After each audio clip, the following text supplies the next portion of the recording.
നമസ്കാരം.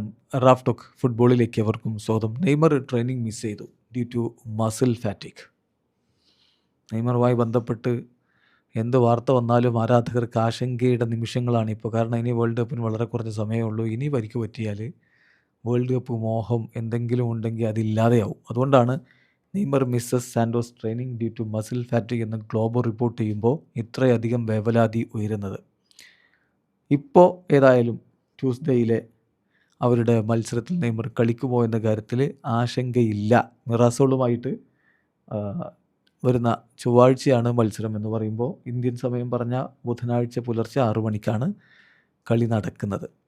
അപ്പോൾ ആ കളിക്ക് നെയ്മർ ജൂനിയർ കളിക്കില്ല എന്നൊരു ആശങ്കയ്ക്ക് ഇപ്പോൾ വകയില്ല. ചെറിയ രൂപത്തിലുള്ള പ്രശ്നങ്ങളാണ് അദ്ദേഹത്തിനുള്ളത്.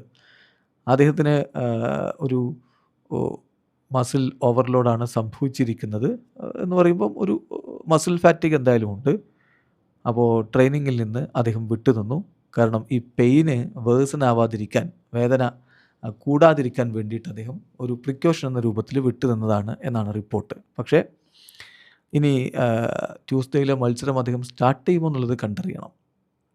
കാരണം ഇപ്പോൾ 2 കളികൾ അദ്ദേഹം സ്റ്റാർട്ട് ചെയ്തു.